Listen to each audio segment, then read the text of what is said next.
Chris, great to have you here. You've got a fascinating background, especially how your military experience has shaped your approach to lean and continuous improvement. Today, we're going to explore how lean principles can help teams reduce waste, improve decision-making processes, and build stronger cultures. And ultimately, the reason we're doing that is because lean gives organizations the opportunity to get back their most valuable resource, which is time. And in people ops, this gives you more opportunity for things like development, problem solving, meaningful work, rather than focusing on perhaps unnecessary admin. So, Chris, welcome to the People Prescription. Thank you very much, Richard. What an awesome introduction. Absolutely thrilled to be here with you today. I know we've had a couple of conversations before this, but I'm so happy that you asked me to come on your show for me to share my true insights in regards to living lean practices from my days in the military, from before I even joined the military. I didn't even know I was doing lean in an organization building buses. And actually before that, when I was 16 years old, working as a McDonald's employee, because I was one of the eldest ones in the year, so I wanted to get a bit of cash.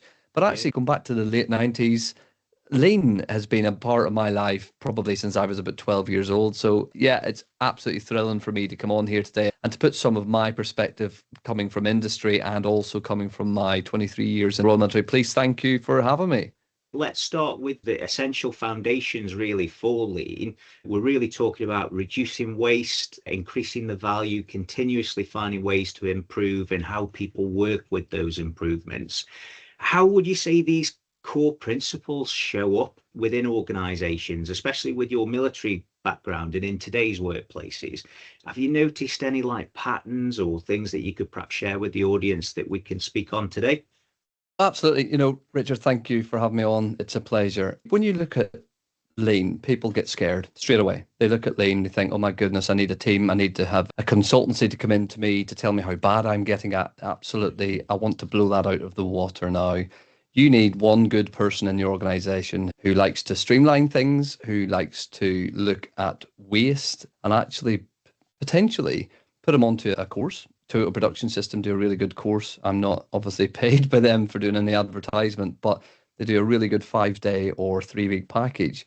But the first thing I would say in an organization, and I'm going to specifically talk today about manufacturing organizations, because lean can be applied to all principles of life. And I'm sure we'll get onto that later on in life, especially where I saw it in the military. And before I joined the military, I've got two little bits I can give you in regards to employment I had before that, where I really saw lean at a really early age of 16. In manufacturing, when you walk around a factory, what we call the gemba, it's a Japanese word, and it actually means the actual place where the work is being done. You have to walk around with an open mindset. You have to know your people in order for you to be able to question them, to ask them about what they're doing in their process. The worst thing in the world you could do is go up to a 60-year-old man or woman who's been doing a job for, say, 12, 15, 20 years, and they've been doing it really well and really effectively, to go in with a bulldozer and say, right, I'm changing everything. I'm changing the way it looks. I'm changing all your tooling. I'm changing your tool board, etc. Because you have to, first of all, get on the Gemba to understand the people who are there. So the process of trying to apply the principles of lean, you don't have to stick to them all, but you need to understand the 5 core principles of defining value, mapping the value stream, creating flow in your organization, using a pull system, or pursuing perfection. You don't have to hit every one of them. The thing I'll bring us back to is, if you don't walk the Gemba and understand what the people are doing on the factory floor, at the cold place, where it's actually making you profit, well, then you're going to lose straight away. So the first thing I would say to anybody in junior management role, in senior management, in strategic leadership teams, in the general manager or managing directors, you might be a little bit untouched from what your people are doing because, you're that high up, you're looking at bigger things, you're looking at the market trends, you're looking at fixes. But actually get out there and walk 1 hour a day, walk your factory, walk your area of work. Could be in a manufacturing plant that's making cars, but actually getting on the Gemba and walking it and speaking to the people and asking them. There's a good phrase, fix what bugs you. I'll leave your listeners to go and research who actually said it, because it's quite exciting of who said it. But I've been hearing it more and more recently over the past couple of months that I've been now involved with a lean organisation in Northern Ireland. And it's actually fix what bugs you. Just look and see what's causing you a problem and get rid of it. The easiest process to start is to clean your factory or clean your workspace. A clean, tidy mind, you can see inefficiency.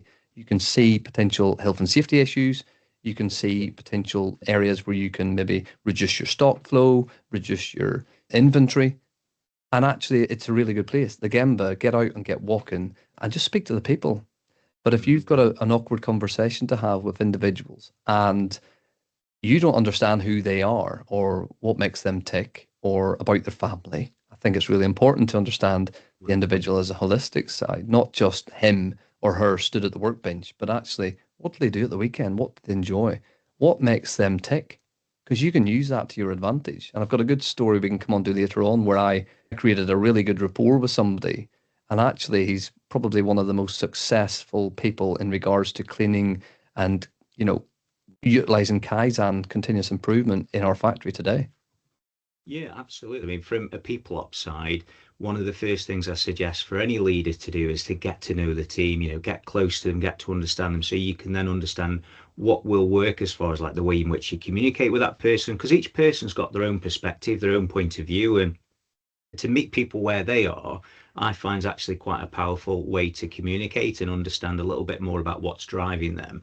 But again, coming back to what you were saying there about continuous improvement, when we're talking about lean, really, it's not just efficiency for efficiency's sake. It's about removing frictions for people so they can do high value work, which ultimately then means it's, from a people ops perspective, it's removing the process noise. So that could be what's slowing down the hiring process or the onboarding process or the performance conversations that you're having with your team, and looking at the capability for your team. So you've got multipliers on that team that can ultimately enhance the mission for whatever business, whether it be manufacturing, retail, hospitality. These principles can be applied in so many different areas. And I know when you and I spoke prior to the session today, before the podcast, you mentioned you've got a brilliant example about, again, something that stemmed from your military background around a shooting range. Would you mind just sharing a bit around that, about how it highlights like waste and that kind of thing, how that popped up, and gives a bit more detail on it?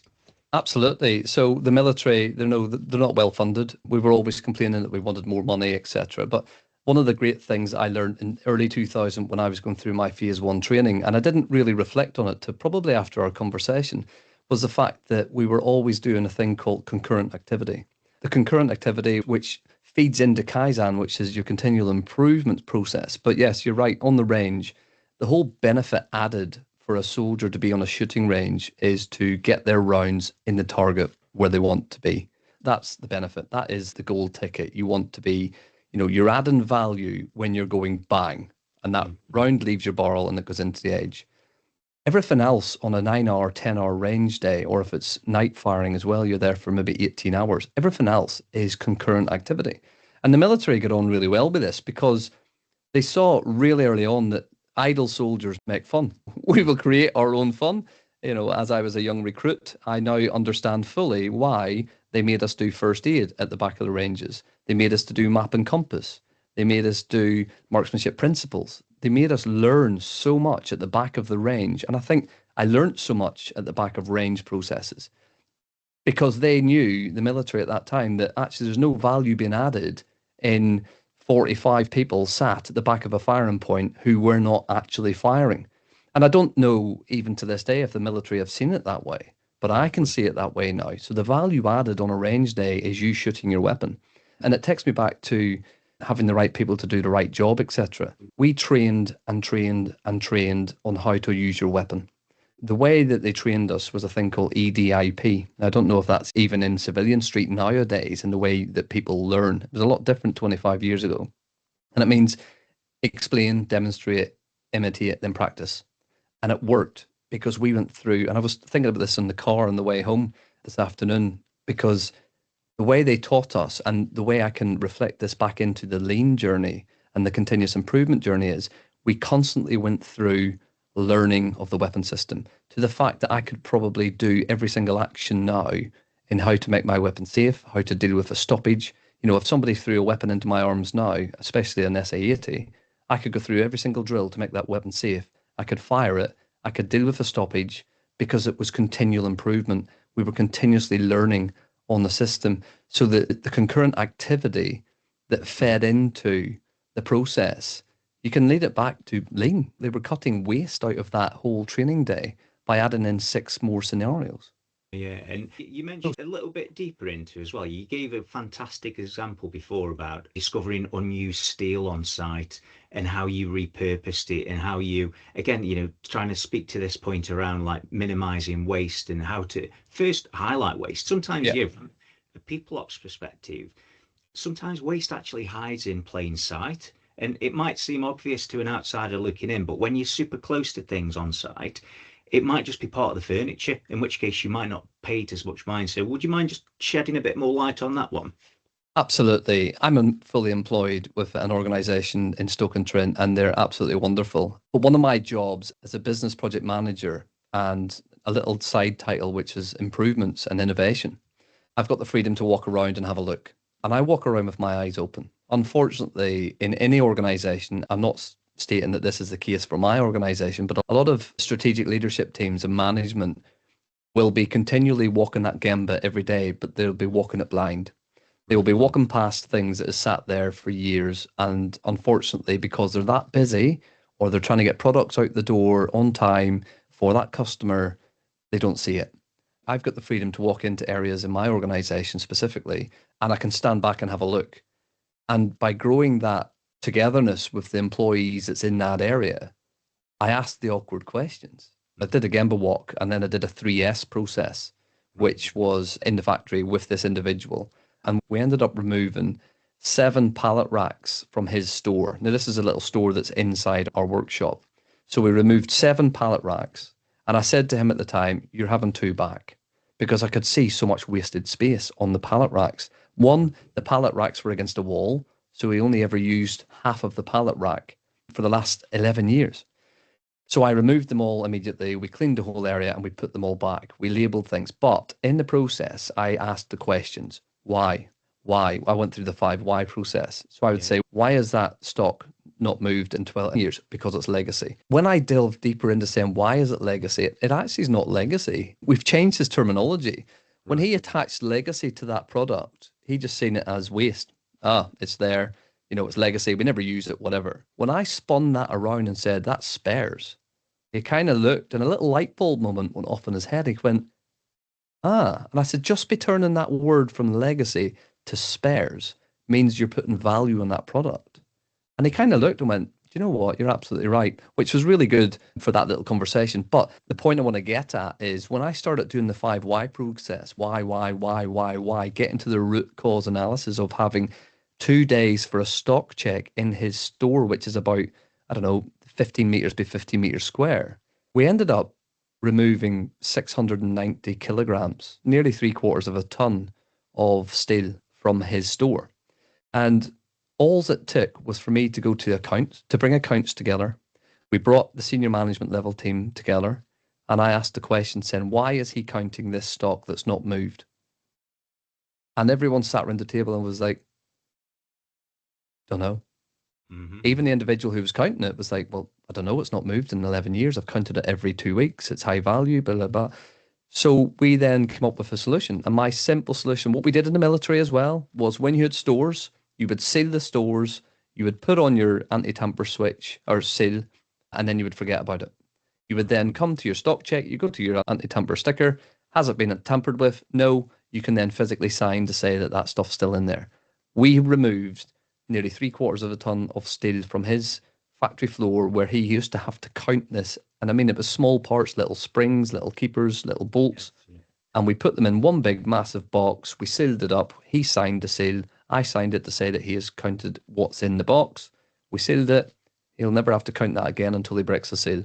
And to be honest, it's been 3 months now. The seal's not been broken, but it is spares for kit that's already out there in the world.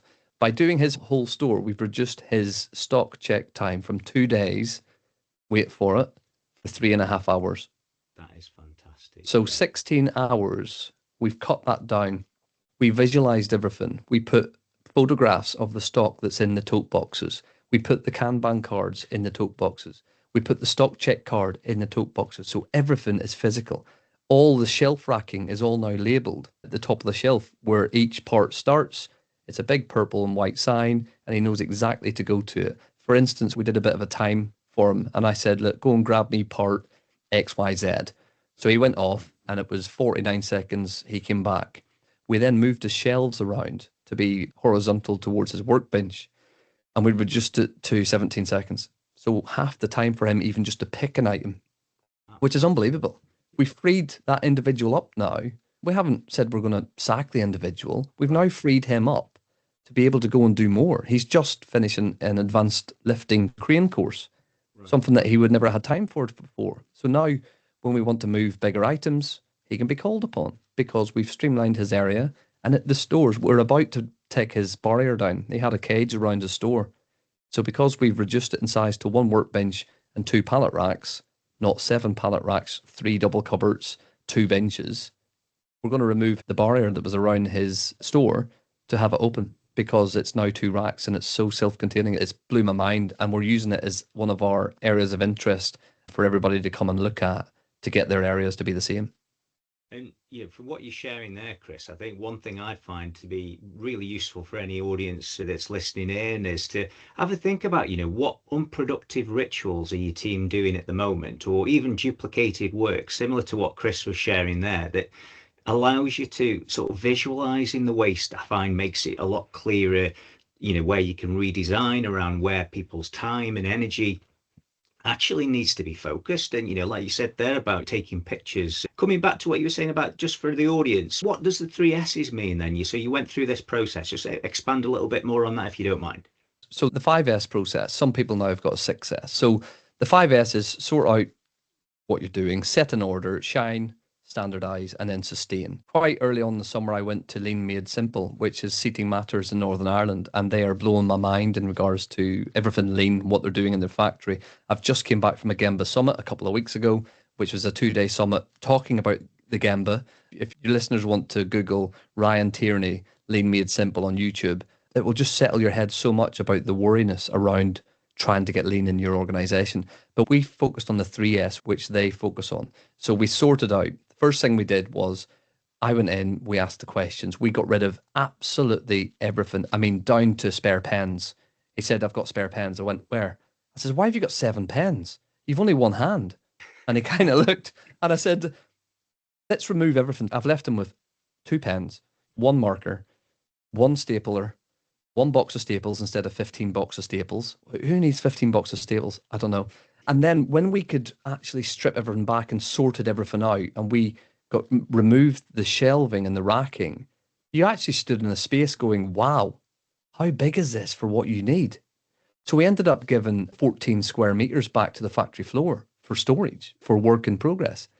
And again, then we started to shine. So we cleaned everything. I made him a new shadow board for all his cleaning equipment, which holds his brush. It's all fancy. It's all in our livery. So it's all in the nice standardized colors and stuff. And then we shined it by just cleaning. We repainted the barriers. We repainted the floor, the walkway, the drop down points where he's allowed to put stuff on his floor. And then we standardized it. We took a picture at the end and we've put the picture on his wall now. And every day before he goes home, it takes 2 minutes to give it a quick sweep. And then he looks at his brand new bench that we built him and his tool board and he makes sure everything's there. Everything's visual. He's got a picture. If it's off the rack, he'll know exactly when it's gone. He finds it, he puts it back, and everything's in ready for him when he comes back in the next morning. It's so simple. But as you alluded to, the sorting bit is the hardest bit because that's where you have to ask the honest questions. What is that and why do you need it? And I tell you what, people will say, we'll need that. But when you start questioning saying, when was the last time you used it? Or when you see the amount of dust that's gathered on it, you can actually get the answer yourself because people are a creature of habit. And what I find from before the military where I worked and then again in the military and in my organization and walking around as a mentor and I walk around other people's factories, I find that people grow. You grow your empire. And I'm doing another project again with my organization, literally started it yesterday. It's removing 3 benches and going to leave them with 1. Why? Why do people need all these? People just spread. And then, you know what? I threw away 2 of the racks, little man-made shelving units. They came back in the factory the next morning. Somebody went in the skip and brought them out of the skip, the metal skip. And I was like, no, guys, you're not getting the point of this. We need to remove, don't just replace it. People can get attached to strange, like again, Absolutely. rituals too. Yes. They project a certain meaning on something because it's Yeah. always been there. And when you start, like you say, asking those thoughtful questions around why are we actually using this? I mean, from what you're sharing there, it seems that, optimal workspaces, intentional places, that's a big part of lean from what you've shared. So Absolutely. you mentioned about like having Kanban cards in place, clean desk principles. And, one of the things I do try and encourage people within like the HR doctor, especially is, tidy house, tidy mind. And it's incredibly good to design these spaces. It's reducing cognitive load as well. You're giving people less options, which actually improves mental clarity. It helps massively from a well-being point of view because people get it, and also it enhances performance. So having an optimal workspace, it can be incredibly useful from an engagement perspective because, if you're designing these processes and systems that are actually like what you shared there, they can be a bit obvious, a bit simple to begin with, but they're actually very intuitive as well, and they're very Yeah. low friction, which from an employee's perspective, it means that they're not wasting brain power figuring out where are things, where do they go next. It's a really powerful tool. Yeah. When we sat down, everything should have its place and everything should be in its place. That's what we kind of went through with the Right. individual in that area.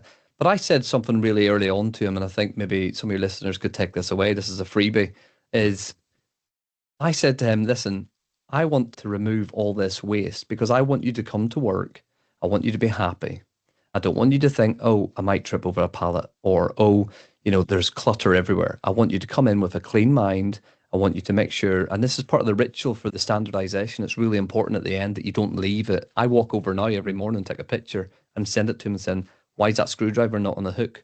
And his reply is, Chris, I'm working on it. I went, well, you weren't in your area, so you're not working on it. So it needs to go back in its holder. So again, we have done the 3S and we've done really well, but it's trying to still stay on that. So probably going back to the start, one of the hardest things to do will be to keep that employee engaged. This he's not young. He's 63. He's been in there for 40 years, I think. Right. So for me as a younger lad, I'm not going to say young, but for me to go in and say, right, why's your screwdriver there? Not in a nasty way. We have a laugh. I'll buy him a brew and take the brew to him and say, why's your screwdriver there? Why was your Stanley blade open and on your desk? Because I'm working with it. No, you're not, because you're 45 foot away. So it's getting that mentality. And as I'm going to use this area as a showcase area, I want it to be tour ready. And what I mean by tour ready is that he's not embarrassed to bring anybody around at any time, any moment, whether it's night or day, and it will be the exact same as the minute he walked out of that. So, two things to take away. Try and revisit the area. Don't just leave it, because if you leave it, old habits will creep in and it's human nature. But if you're going to change an area, focus on, I would say, one, two, three, four little areas, but Mhm. actually have impact and go back and visit that every day. Every day I will walk the Gemba and go and see something different, but I'll go back to the original area and go, why is that? Can we do this? Where do you think about doing this? Like, for instance, this morning he had a pallet sat in his area. It says, like, Right. is there a white Kanban Kaizen corners on that? No. So should the pallet be there? I'm working on it. Well, could we store it somewhere else? No, they're too big. So I then turned them around and says, what about that rack over there that's for work in progress? They went, do you know Mhm. what? Bingo, bingo. And he did. He lifted it straight away and put it on the rack and it was gone. It's that mindset. It's going to take me probably a year to get him to come round to actually continually improve his area. Because the next part is when you've done your sort and your shine and your standardization, you should always be looking to improve. You don't finish there. You always look, what can I do to make my process quicker? What can I do to make it safer? And we kept that in the back of our mind at the start when we did this. I want them to come to work every day safe, and I want them to leave happy. I mean, not many Right. people come to work every day and leave happy, do they? Let's be honest. But you spend the majority of your working adult life in work. Why not come knowing that it's going to be safe, knowing that you've made an impact? And he has been blown away, and I can't overestimate how much he has Mhm. taken from this process and the thanks that senior directorship have went out to him. And I directed them to go and give him the thanks, not me. I Sure. just highlighted things that he could do, and he's done it. I bought him a new drill. Boom. He was Right. so happy. It's always going to revisit. And it brings me back to the start when we talked about Gemba, Richard. You have to get on the Gemba. You have to walk around your factory. There's no point you saying, right, I want you to move all of this stuff and put it over there if you don't understand what's over there. Go over there and have a look. Because all too many directors or managers in loads of different organizations will just say, listen, go and get it done. That's a really good point around the leadership piece. Is it's getting to know your team, getting to understand, and getting to understand as well that the reasons why behind the ask in the first place. So if you're framing it in a way of it's not a stick that we're hitting them with, actually this is about clarity for them, well-being, enhanced performance, continuous improvement, and not being complacent, because complacency is a killer in business anyway. Yeah. But as a leader, if they can see that going on, and from the culture side, culture trickles down. So for me, like the definition of a leader is the going first. They're the person who's in the door, in first, showing them the way, and they can pick up on that, and they understand that actually we're not doing this because we want to be difficult with you. We're doing this because we want to improve and we want to help you and set you up for the win. And I think when you're approaching it from a help perspective rather than we're here to hit you with a stick with this, it can be much more quickly embedded within a company's culture. And I think lean as a cultural shift, that was one area that I was particularly interested in, because like you said there, we're creatures of habit. And one of the questions I get asked a huge amount from leaders is they'll say something like, it seems like I'm constantly repeating myself. And for whatever reason, there's this common misconception that isn't the way, where actually I find that in leadership, a big part of your day is repeating yourself, not least because people need to hear it. Sometimes it can actually strengthen the culture by seeing it's a lot like going to the gym. If you're going to the gym, you want to build a muscle, you're going to be repeating a certain movement constantly until the muscle gets stronger. It's the same thing with your team. It's a living thing. It's not a set and forget type of approach. It's a constant reminder of, look, this is what we're working to. This is the clarity we're trying to bring, or the enhanced well-being we're trying to bring to the role. I love that. I love the repetitiveness, and people are saying to you that keep repeating themselves. I'll give you one little thing as well. Maybe they should look back and say, how am I communicating? Some leaders that I've mentored will be saying to me in private, I've said this, I've said this. I reframed the narrative and I said to one of the directors from a different company that I was mentoring was, how are you communicating with your people? And he said to me, well, I'm sending them an email, and then I'm having to send another email, and then I'm having to send another email. Maybe I said, reframe how you communicate with your people. Half your people won't read the email because a lot of emails will just fall in people's ethers and they'll think, you know what, that's not making me money or making the business money. I'm deleting it. And they might delete yours by accident. But what I said, and it really worked, I think I have a podcast on that series, episode 14, I think it was. But it was about how do you communicate with your people? If you're having leaders come to you, that'd be a good question to fire back at them. How are you communicating? If you're constantly saying the same message, you're communicating wrongly, I would suggest. And I would agree that communication channels are not 100% focused for what message you're trying to get out there. So I would really speak to leaders to say, if you communicate something and you have to communicate that more than twice, I would look at your communication strategy, internal communication strategy. If it's emails, stop it, get everyone around the table. If it's a WhatsApp group or whatever, no business should be done in WhatsApp groups. You need to get the people around the table. I hate meetings. Absolutely hate them. I don't see the point in the majority of meetings that people have. I think there's such a waste. When I was in my last 2 years of the military, one of my jobs was a continuous improvement person sitting in the background of meetings and then going to the commanding officer, was that meeting worthwhile? Why are we having that meeting every week? Where I would then advise them to say, stop that meeting. It's pointless. You already captured the issues in 4 other meetings. Our meetings in the military probably be 50% in 3 months just because somebody sat back and went, what's the point of this meeting? So again, if you're getting people around the table to display a message, get your communication right. I am working really hard on the background with my organization currently to ensure that anything I do, I am communicating months in advance. I brought in a learning management system to our organization where I changed our whole way of training and how we get our health and safety training. So the majority is done online now. But for me to do that with, let's be honest, we had an aging population that some don't use phones, some still get paper timesheets because they don't trust computers. Yeah. So I had to do a lot of messaging, Richard, to communicate. And even after months and months of posters, emails, I was doing videos to show people how to use it, how good it would be. I still had problems at the end of it because you're never going to communicate with everyone at the same time and get your point across. So my question back would be, if you're a leader and you're watching this and you're thinking, I'm communicating 3, 4, 5, 6 times, stop. One, you're not being lean because you're wasting your own time by repeating yourself and repeating yourself. And two, go and think, how am I communicating? Could I communicate better? Because there's nothing better, Richard, than somebody standing in front of you and giving you what you need to know. Absolutely. One thing I find as well that's quite useful for this is that if people are sharing information repeatedly, maybe it's a rule problem. Maybe whatever you're trying to share, if people know it's supposed to be done, but it isn't getting done, does that mean that actually whatever you're trying to share as a principle isn't working within that business?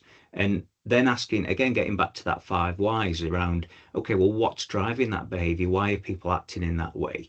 And you might actually get to the heart of something that, again, linking into today's podcast, all about leaning, it might be that they see that, or in reality, it actually is something that they don't need to be focused on Yeah. in order to take that initiative forward as a success.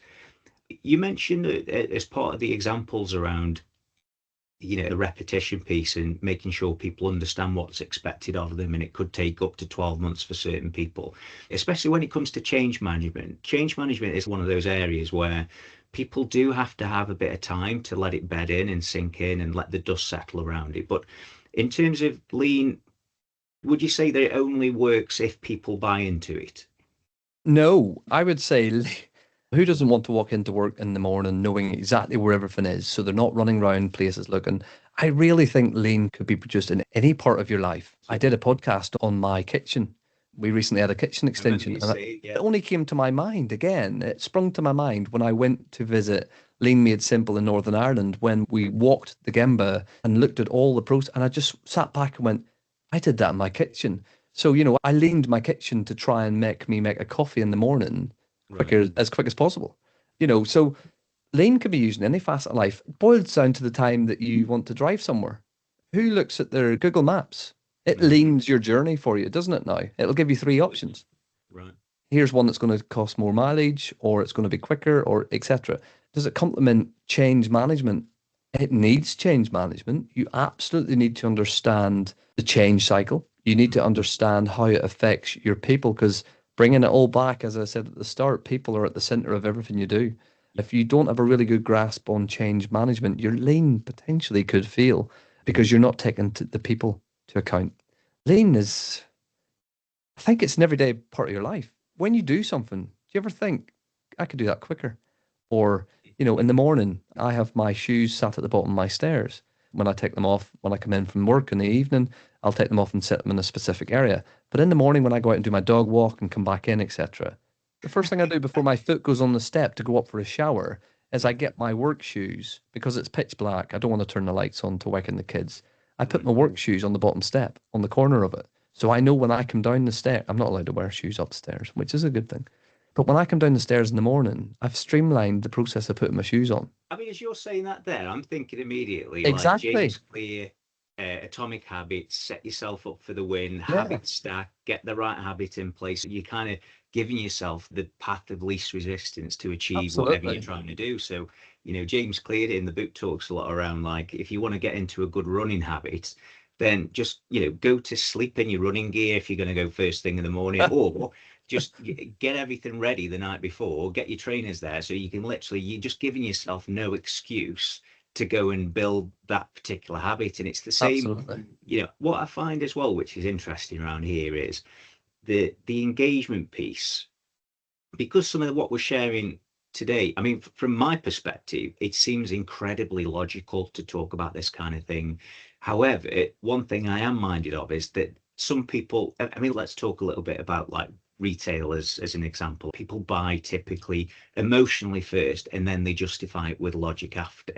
And it can be quite similar for people teams in the sense that if you're trying to build a cultural shift towards continuous improvement or lean, then at the same time, it's quite helpful to give them a bit more of an emotional cue behind that. So it sticks. And that, changing initiatives ultimately then succeed only when the employees feel that they're safe, that they're understood, and Yeah. also, that they're emotionally engaged too. So I suppose from what you've shared there, how would you help a team that's perhaps taking a bit more of a cultural shift towards the continuous improvement piece and reduction of waste? This is where the emotional intelligence becomes very important as a lean tool. I mean, would you say that's like an accurate view of it, or does there need to be a certain buy-in from the team in terms of them understanding emotionally, all right, yeah, I get this now, that's why we're doing it? Yeah, you're touched on the EI piece. The emotional intelligence is really, really important, Richard. I think you've got several factors. So businesses will change for certain reasons.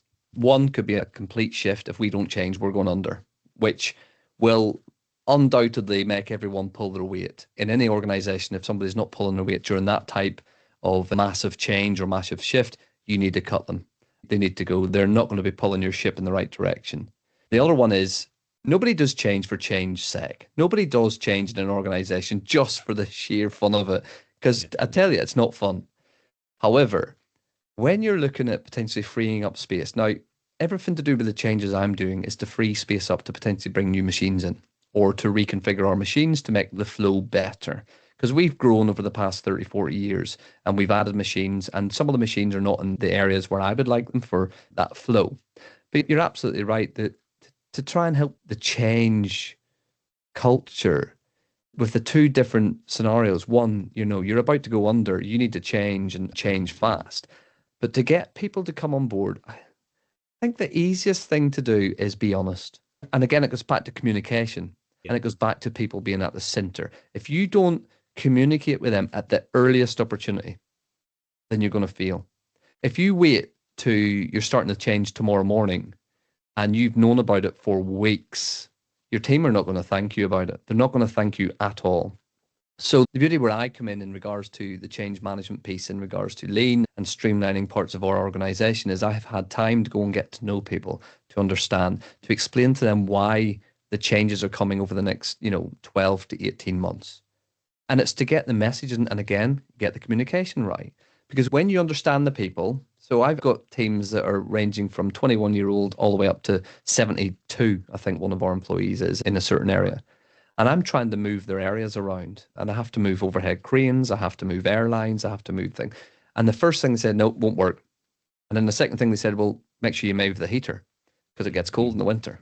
But what I said to them really early on is I will help to make it as streamlined and as less amount of friction for you guys as possible. Because ultimately what I want to do is over a weekend is change the area. You walk in, you've got your new desks and you just crack on with work. But what I've had to do over the past couple of months is subconsciously prove myself. So somebody would come up to me and say, Chris, I need something, and I would get it like that. Right. So I was showing them that I was empowered enough by the organization to help them with issues. It's something simple like they needed a new tool. And I just went, boom, let's get it. And I went on the online order and purchase system, bought it, it was there the next day. And I walked up, went, there you go. And by doing that, they've kind of based the trust. When I Mm-hmm. go into an organization, first of all, want to understand the people. I will do my due diligence and I will ask the management around that organization, say, who's going to be my blockers? Who's the potential blockers in this change? Yeah. I will work a little bit harder with them individuals. I will sell a little bit more to them individuals to get them to try and come on Yeah. site. And that's what you have to do, Richard. To win Mm-hmm. at a change, you have to understand your people. And again, bringing people back to the center. If I didn't understand that and went in and called them all in a meeting and went, right, what we're doing next Monday, we're going to change this. You're going to throw that rubbish out. You're going to do this, do this, this. I've lost them. The minute they walked in the first 5 minutes, I'll have lost them straight away. And that'll Mm-hmm. be in every organization. You will get the people that will block it straight away. Unfortunately, you're going to have to work harder with them, but it's going to have to come to a time where you're potentially going to have to talk employment with that individual because if they're not going to pull their weight and move on to the change that's happening through the organization, if the organization is changing its culture, changing its vision, changing its mission, they're going to Mm-hmm. have to go because they're going to drag everything backwards. And that's not what you want. Nobody wants to get rid of people. That is absolutely such a horrific thing to do because it's not just that person you're getting rid of, as you know, working in HR yourself, Richard, it's their families, it's their mortgage, it's the payments, the bills. Yeah. Ultimately then it'll come full circle and the state will then have to pay for some of Mm-hmm. that stuff or whatever. But if you don't get to know your people and you don't communicate This is where businesses are losing out. They're not communicating early. They're holding that at board level, and then they're going to the manager. He's a get-goer. Go and get him to make that change next week. It's not going to happen.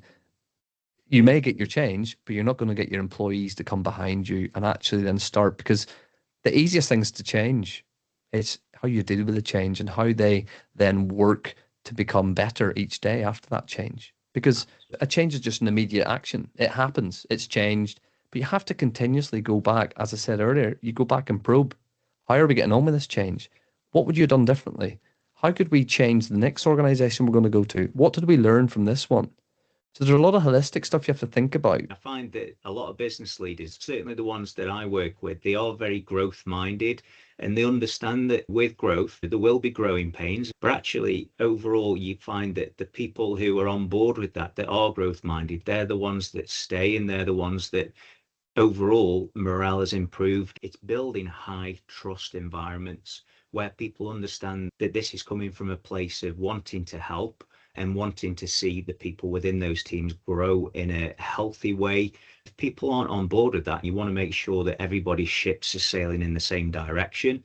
If one of those ships isn't, the decision then is about, okay, well, whoever's navigating that ship, do they need to be involved in this mission or not? And sometimes it's a difficult choice. You know, we deal with things like restructures, we deal with redundancy situations, and, you know, I've been doing it for over 2 decades, and it doesn't get any easier. I find that that can be a strength sometimes, though, in the sense that it means we approach it with compassion. We approach Yeah. it from the perspective of, again, like you were saying there, linking it to high trust.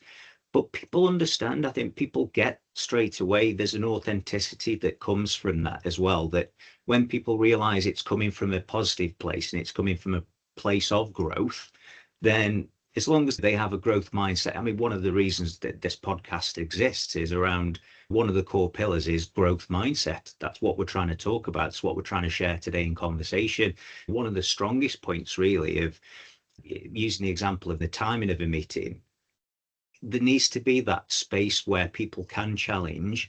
Okay, well, why are we actually having this meeting in the first place? How can you get leaders to rethink a bit more about the meetings and free up time? Like you mentioned last time when we spoke, you had a conversation with somebody, I think this again was in the military, where you essentially killed a particular meeting, which gave that particular leader, she was free to choose and focus on other aspects of the role that actually it helped improve morale, and it made the Yeah. whole collaboration more meaningful. Yeah, I mean, that's come back to my military days, which was about 3, 4, 5 years ago, when I was looking at meetings and going in as the regimental sergeant major and sitting back on meetings and going, what? And, taking notes and thinking, what's the aim of this meeting? So getting the aim, first of all, did we achieve the aim? Did anybody walk away with action points? Because I'm a firm believer, if somebody doesn't walk away with an action point from a meeting, they shouldn't be there. If you don't have action points at the back of your meeting, you shouldn't be there. It should be a memo. So I helped the commanding officer. She used to run meetings every day. She was in meetings, which was taking her focus away. And as her confidant and as the regimental sergeant major to the commanding officer, we Right. sat back and went, listen, where could we free time up for you to go? She was the head of a lot of different things in the policing world. So she had to be free to give court junctions. She had to be free to give warrants, etc. We said, why don't we look at these meetings? We really stripped them back. And there was one that she had every single week. It was twice a week. And we moved it to once a month. It was an update.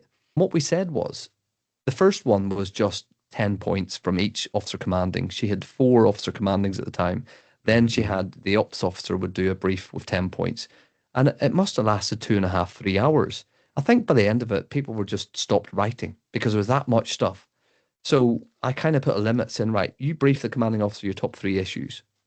Anything outside that, that's a conversation to have with her direct, not with 7 other people in the room. And we streamlined that process really, really quickly. And I tried to bring that in when I came to my new organization. And I do talk about that quite a lot when I'm dealing with my mentees.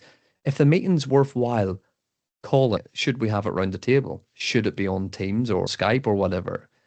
But secondly, is there an aim for this meeting? If there's no aim, send it out in a memo.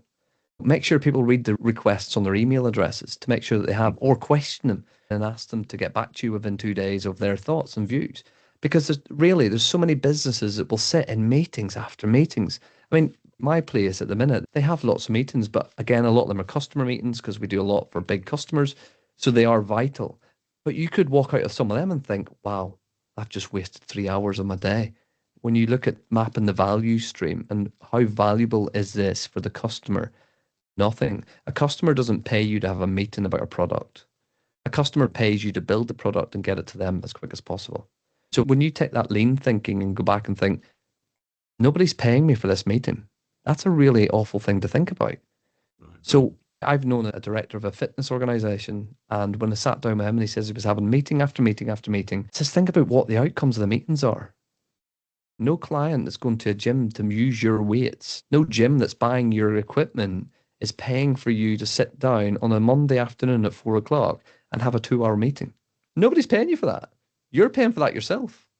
So my urge to organizations again would really go and look at all the meetings that happen every single day and try and cut them by at least 25%. You will be surprised. You will be able to do it. Nobody's paying for that. You're paying for that from your bottom line. You're paying to keep the lights on in that meeting room. You're paying for 10 people around that table, probably nearly £500,000 worth of people's wage bills if they're very senior and very high. Think about that for a moment. How much money are you paying? Because your customer's not paying. They're paying for your product. Yeah.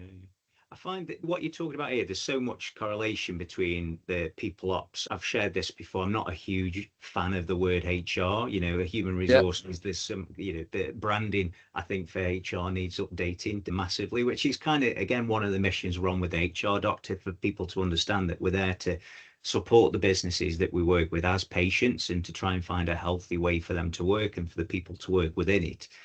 But what I see constantly across all sectors is that where you're engaging people, the manufacturing businesses, for example, I've dealt with companies where they've got millions of pounds of turnover, and actually half of that is going towards wage bills. Now, if there wasn't ever a clearer example to show anybody that the people are your greatest asset, because ultimately that's where the bulk of your resources go in, then look after your people, turn them into multipliers, find a way to build a healthier culture for people and guard people's time, because time's precious.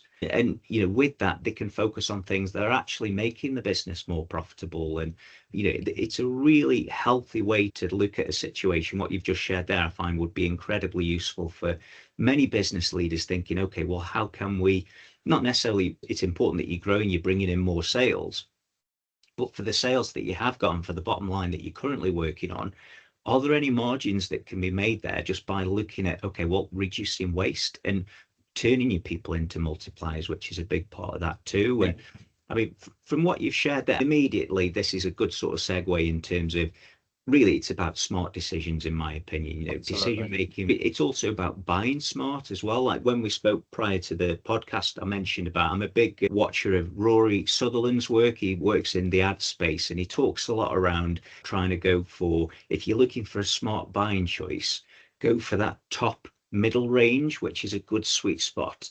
So rather than going, like we use the example of, like, if I'm going to buy an iPhone, I would never buy a brand new iPhone, because I know that the markup on a brand new iPhone, a lot of the monies have gone towards marketing that product. And where, if I'm going to buy something, I'd probably go in the top middle range, which might be like, I don't know, a 2-year-old iPhone instead of a brand new one. How would that fit into like lean thinking, do you think? I mean, have you got any examples? I'm thinking from a people ops perspective, it could be HR tech investments, it could be training budgets. From what we've already heard, it could be tooling choices that you go for the team, or even compensation frameworks to a certain extent. But from a lean perspective, how do you know that you're choosing wisely and avoiding situations where you're effectively overpaying for something where it could be a false economy or it could cost more later? I really am of the belief that people need to know their business. And the majority of business owners that I've mentored in the past since leaving the military, when we dug deep into it, they didn't actually know their business. Now, that doesn't mean they're not successful. They're very successful. But what I was talking about in regards to knowing your business is knowing exactly what's happening on the cold front, knowing exactly what your people are doing, knowing exactly what you're paying for. So if you're putting a premium product out, you would like to have your people spend as much time as possible only to get that product out the door to that customer. No matter what you're building, you want to have the best thing leaving your factory going through quality control first time and in the customer's pocket straight away or on their driveway. So it's really important that you know your business. You're going to let your people and free your people up to do much, much more than 3 hours of sat in meetings. They're going to go and invest in looking at new tools, new jigs and fixtures, new ways of moving things around their factory. I'm in the lucky space at the minute. I'm researching AI and automation and robotics as part of my role. So I'm researching it, I'm looking at it, I'm spending months of really good work going to seminars about AI and automation and all the good things. But you need to know the people. You need to have somebody in your organization that's looking out. If you're constantly looking in, and I know directors and managing directors and GMs will all be looking out at the market trends, they'll be looking at their competitors, they'll be doing competitive analysis. But the unfortunate thing is nobody inside their factory or their workplace is looking inside the business. The beauty of my position, I'm allowed to look inside. I really value the career path that I'm on currently with my organization because there's so many apples falling from the tree and I'm running around with a basket and there's that many falling, I can't put them in the basket. I've got 32 projects ongoing currently for myself and it's a team of me. I'm on my own. But the company's invested in me to do that. They've given me the time, they give me the space and the breathing space. They don't pester me for things. I go back to them. I was the one that says I want to brief the board or the general manager every week, which I do with my findings and what projects I'm looking at and for their authority to go and do the projects. But actually dedicate someone to look inside your factory or your shop. Just dedicate somebody, or if you're on your own in a sweetie shop or a confectionery shop. But if you're as simple as a confectionery shop, have a look, study your customers, have a look at the way they walk into the shop. Where do they go? Advertising in big, massive supermarkets is mega at this. They have people looking inside all the time. Right, where's the people going? They're always going to that aisle. What's on it? Boom, bring that stuff to the front of the shop. That's going to drag people in. But if you have somebody in your business, whether you're a law firm, you're a car manufacturing plant, you're a car dealership, you're a heavy manufacturing facility, have somebody or give them at least an hour or two a day or a week. It's even better if you start off weekly. 2 hours a week for them to walk the Gemba, walk around and see what's happening. They'll see the bottlenecks. They will see the waste. They will see things. So currently at the minute, I'm putting workbenches on wheels. Wow. You know, people say, what are you doing? Why do you think I'm putting them on wheels? I'm putting them on wheels because we've got a massive initiative about our housekeeping project, which all fits into the project I did with the stores. But if you can't move anything, you can't clean under it. You can't have a clean place. So at the minute, my new place is we're putting things on wheels. And that's as simple as buying 4 caster wheels and getting the welding department to weld on a few brackets so that individual can move a desk. Because believe it or not, some parts of our factory, we have to move certain things to clean the machine down, to change material. And to do that, it can take 2 days by the time you clean a whole machine down. That's 2 days of waste that you're not making any product. And I watched them do a process which was lifting a set of dies from a shelf unit, putting them onto a pallet, which again, you know, for their health and safety, they're bending down, they're doing the correct lifting technique, obviously. But it's all that waste. It was about 45 minutes of moving things from a shelf so they could then move the shelf. Guess what? I went and bought caster wheels, and on Friday, I'm getting caster wheels fitted to that shelf. Never again will that individual have to move that stuff. He just wheels the whole trolley out of the way. It's amazing. Get inside, get on the Gemba, and you'll see these little things. You will see these little things. Put stuff on wheels. It's amazing how much you can change things just by putting things on wheels. You know, you're reducing that health and safety standard of people having to move a desk with a forklift, etc. You're reducing the use of the forklift. You're reducing the person that's on the forklift to move that desk because you can now move it yourself. They can go move stuff around the factory. There's a connection straight away with that example. They're owning it. There's an engagement. You're reaching something which is quite close to my heart as well, as total ownership. And total ownership is needed. That's why you need to know your people. You need to understand the people to get them on board with what you're doing, but then you want them to own it. You can't be the one that goes around and does the whole change. My factory's massive, absolutely massive. It's split between 4 sites. I can't be that only one. So I need to get my agents. I need to get my change agents. I need to get my people who want to change things for the better. But you want, at the end of the process, total ownership. In the stores that I did, that I talked about at the start of the podcast, he has now got total ownership of his store. He is proud. He has got pride in everything he does. and he makes sure that everything is back to normal every single day when he leaves. And it's the same the next minute he comes back in the next day, and he knows exactly where everything is because he owns it. He believes in it. But again, bringing you back to culture, Richard, if you don't have that continually learning culture, people aren't going to be interested, and they won't have total ownership because they'll just think, it's work. People turn up to work, they do their job, and they go home. I would love people to turn up to work and do their job, but make more of an impact, be coming in and saying, I want to change this process. I want to challenge that process. I want to put wheels on that desk. Why? Because it'll save me 3 hours a week. Boom, go and buy your wheels. That's the type of people you need in your organization. But you can't get that without knowing them. You can't get that without investing in them. You can't get that without being on the Gemba. You can't get that without a Kaizen continuous improvement mindset. Absolutely.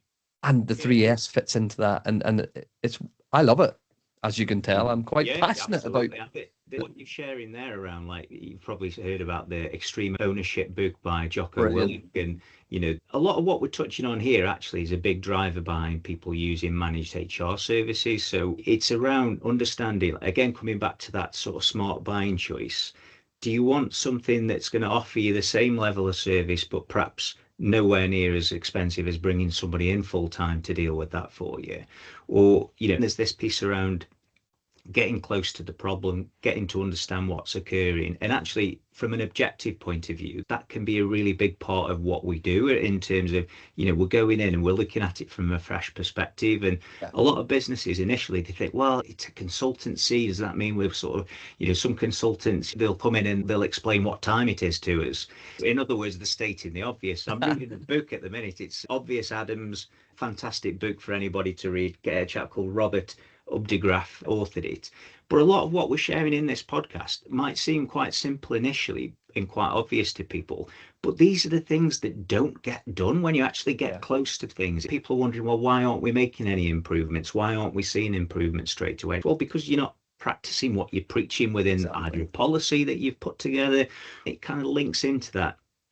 How can we build a human connection and an understanding around, you've shared this too as part of the podcast. I find that having that understanding of people, like their motivations, their emotions, their behaviors, that's actually a really critical part of lean too, because without it, you can't drive that engagement towards continuous improvement. Actually, a big part of that is honest feedback as well, and figuring that out from your team. When people feel heard and seen, that's what turns an 8 out of a 10 employee to a 9 out of 10 or a 10 out of 10 employee, because they feel like they're belonging within that business. They feel like there's a connection that drives that ownership that you were talking about around the change that you're trying to implement too. But these aren't magic wand time, those little changes that can actually make a massive difference overall. If I'm going to say how much I love my wife, I'm not going to do that once. I'm going to do it a few times for her to understand that that's the case. And it's the little things that make a big difference.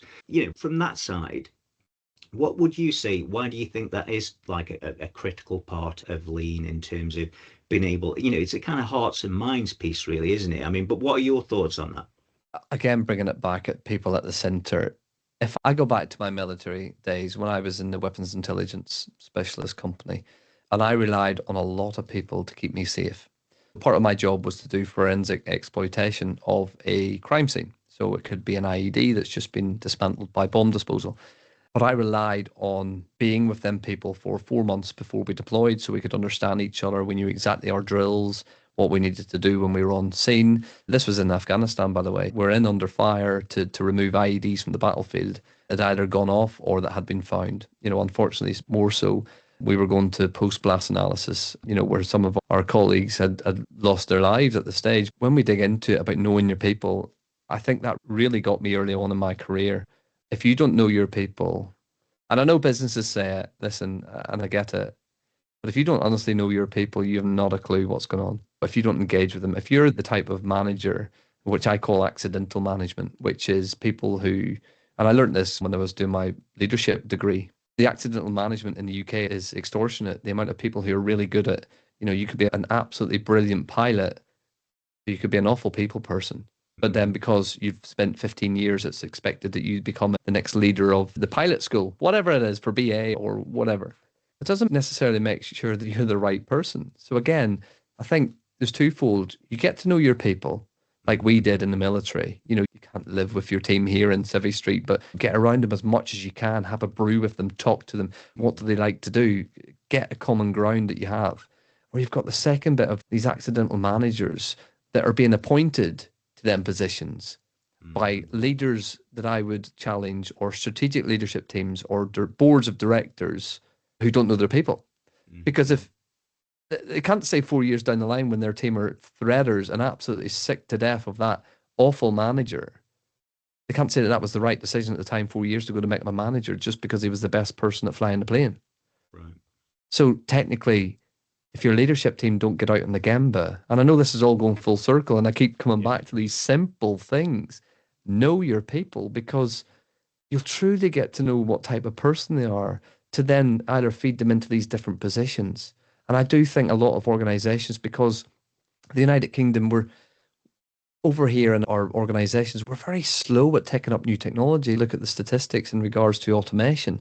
We're about the 18th country in the world, the 18th superpower leader of automation. There's countries that you wouldn't even dream of that are far more advanced than we are in automation. Do we have the wrong people put in the wrong positions that don't want to drive?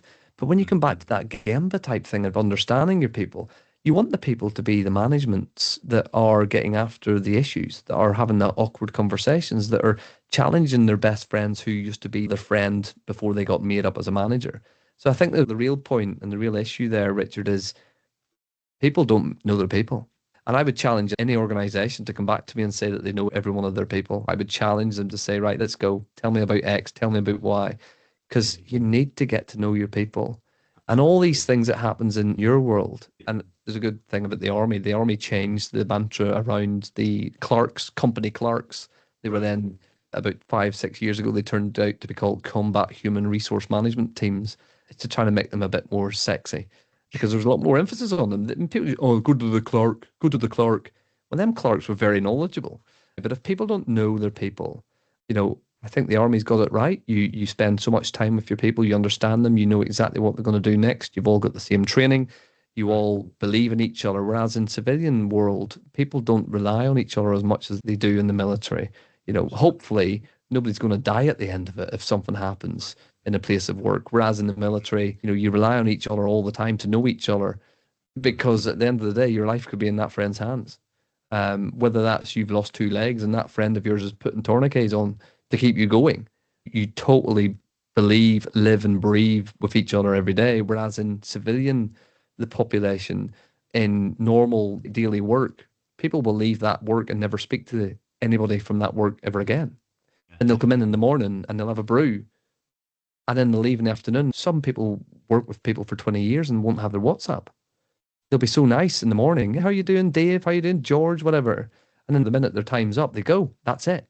You don't know what your people are doing.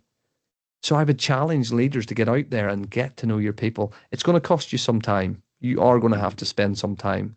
But if you weigh up that time cost by accidentally promoting a lunatic into a management role, you will avert a potential people ops crisis. You'll potentially avert him or her making the wrong decision, or making a sexist comment or a remark or something that's going to take you to a tribunal. Now, if you can get out there and get to know your people, and it starts from the moment you recruit them, or from the moment you take over as an organization lead. The first thing I used to do when I was in the military, when I went to a new position, which upon promotion, you would then get more people under your belt, was to interview every single soldier under my command.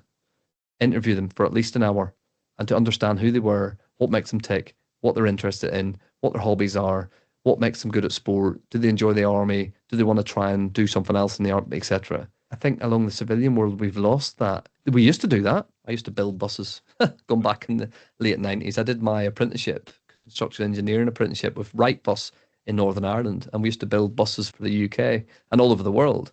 But actually, what takes me back to them days was the people got to know you. You went out for a beer or a drink or a meal at the end of every couple of months when you got a bonus. You would go around and speak to people's partners. We've lost that in society. I worry now more in regards to like lean and the Gamba and people. And remember, I'm saying go and speak to people. I worry more and more about the lack of communication skills that we're seeing coming up from a junior age now.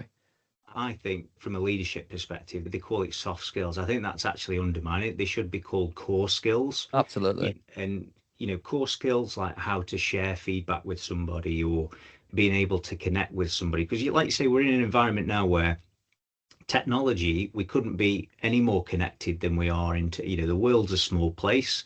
But actually, you look at examples all the time. You go out for a meal with somebody and they're focused on the phone, and whilst they're actually there in the same space, they couldn't be any more disconnected. So Absolutely. Yeah.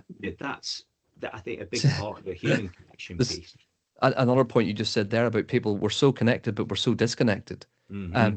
When you walk into, there's nothing more rude. If I walk into a meeting and I'm taking my time to go to that meeting and somebody's got a phone on the table and it rings and they answer it, my goodness, I think that's so disrespectful.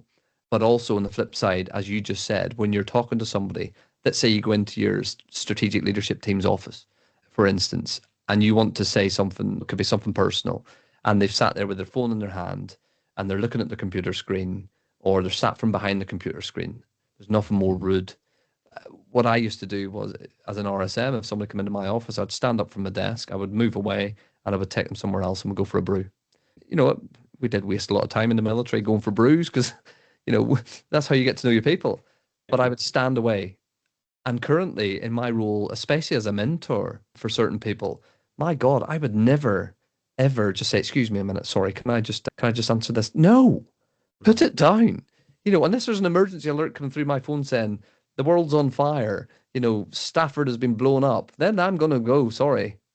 My values is there's nothing more important than that person that's came to speak to me because they've took the time. Sometimes they might have took a lot of geeing up to get through that office door to come and speak to you as a strategic leader, potentially.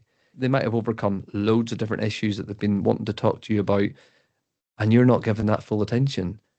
That's not knowing your people, Richard. Again, and that's not putting your people at the center of your organization as your people ops should be.